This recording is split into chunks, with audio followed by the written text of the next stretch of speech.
Date of బర్త్ని change చేసుకోవచ్చా? అలా చేసుకుంటే షరీయత్ అనుమతిస్తుందా? అదేమైనా గునాయి కబీరా పాపంగా పరిగణించబడుతుందా? ఇప్పుడు మనం తెలుసుకుందాం. ఎందుకంటే మన సమాజంలో చాలామంది వారికి డేట్ ఆఫ్ బర్త్ తెలియదు, చేంజ్ చేసుకుంటూ ఉంటారు. మరి కొంతమంది మోసాలకు పాల్పడే ఉద్దేశంతో కూడా డేట్ ఆఫ్ బర్త్ని చేంజ్ చేస్తూ ఉంటారు. దీనికి షరియత్ ఏమంటుందో ఇప్పుడు తెలుసుకునే ప్రయత్నం చేద్దాం. islamqa.info ఇంగ్లీష్ క్వశ్చన్ నంబర్ 127013 ప్రకారంగా అసలైన పుట్టిన తేదీని మార్చడం అనేది నిషిద్ధం, పాపంగా పరిగణించబడుతుంది. నీకు అసలైన పుట్టిన తేదీ తెలియనప్పుడు బర్త్ సర్టిఫికేట్ తయారు చేయాలని నువ్వు నిర్ణయించుకున్నప్పుడు అప్పుడు కనుక డేట్ ఆఫ్ బర్త్ మారితే అందులో దోషం లేదు. ఎందుకంటే నీకు తెలియదు కాబట్టి బర్త్ సర్టిఫికేట్ ఇప్పుడు అవసరం కాబట్టి నువ్వు తయారు చేసుకుంటున్నావు.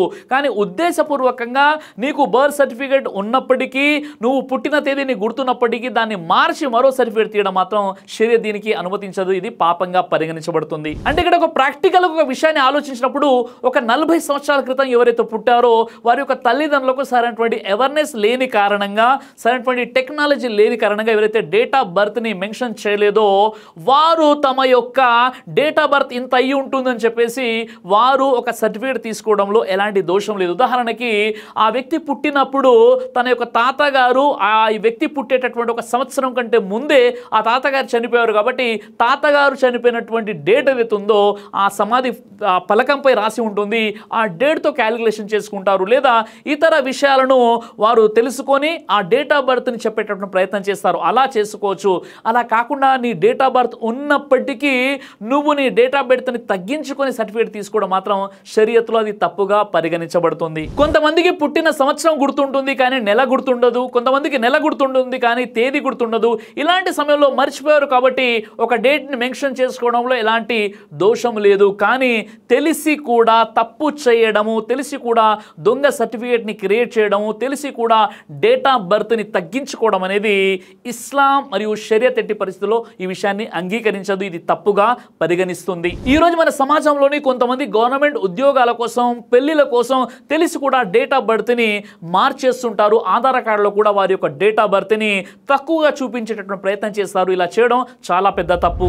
ఏజ్ విషయంలో తెలిసి కూడా కావాలని ఎవరైతే మార్పు చేర్పులు చేస్తారో వారు ఇతరుల హక్కుని కొల్లగొట్టిన వారు అవుతారు. ఎందుకంటే కొన్ని పరీక్షలు, కొన్ని ఉద్యోగాలు అనేవి ఏజ్ ఎలిజిబిలిటీని బట్టి వారికి ఉద్యోగాలు ఇవ్వడం జరుగుతుంది.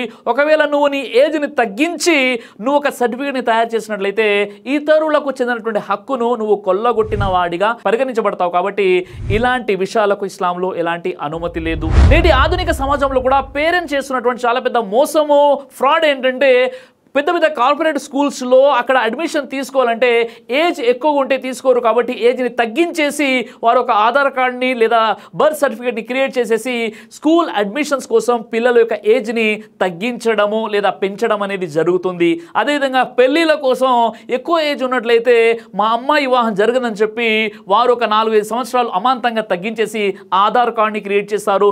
మరికొంతమంది అయితే ఉద్యోగాల కోసము ఆధార్ కార్డ్ని క్రియేట్ చేస్తారు, ఏజ్ని అందులో తగ్గించి ఇస్తారు.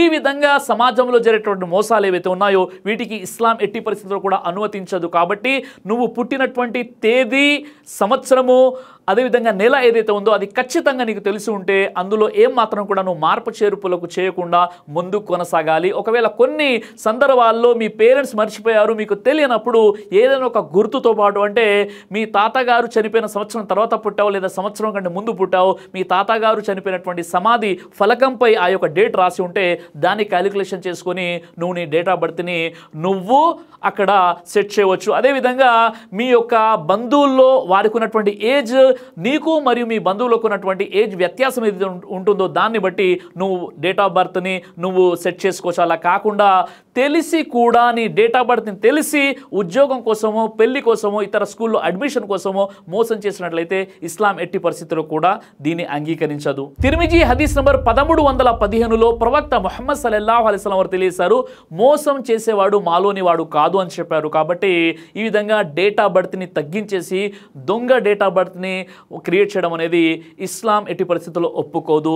అల్లాహ్ సుబ్హానహు వ తఆలా మీకు, నాకు, మనందరికీ కూడా ఖురాన్ మరియు సహీహ్ హదీస్ వెలుగులో జీవితం గడిపే సద్బుద్ధిని సాధించుగాక. ఆమీన్ యా రబ్బల్ ఆలమీన్. దైవ ప్రవక్త ముహమ్మద్ సల్లల్లాహు అలైహి వసల్లం వారు తెలియజేశారు, కడుపుకు సంబంధించినటువంటి అన్ని రకాల వ్యాధులకు అద్భుతమైనటువంటి ఔషధం తల్బీనా. ఇది దైవ ప్రవక్త వారి సున్నత్. మంచి ఆహారం, ఇమ్యూనిటీ బూస్టర్, ఇందులో షిఫా ఉంది. ఇది మంచి ఔషధంగా కూడా పనిచేస్తుంది. కాబట్టి పిల్లలు అయినా పెద్దలు అయినా ఎవరైనా దీనిని ఉపయోగించవచ్చు. అలాగే ఖురాన్లో దైవం తెలియచేశాడు తేనెలో మీకు స్వస్థత ఉంది అని. కాబట్టి స్వచ్ఛమైనటువంటి తేనె కోసం మీరు సంప్రదించండి. అలాగే షాహీ హల్వాను మీరు తప్పనిసరిగా ఉపయోగించి మీ దాంపత్య జీవితంలో మంచి అనుభూతిని పొందండి. ఇందులో ఎలాంటి సైడ్ ఎఫెక్ట్స్ లేవు. ఇది కంప్లీట్గా హెర్బల్ ప్రొడక్ట్స్తో తయారు చేయబడినటువంటిది. కాబట్టి ఇక్కడ కనిపిస్తున్నటువంటి ఈ నెంబర్స్కి కాల్ చేసి మీరు ఇప్పుడే ఈ ప్రోడక్ట్ని ఆర్డర్ చేసుకోవచ్చు. కొరియర్ ఫెసిలిటీ కూడా ఉంది.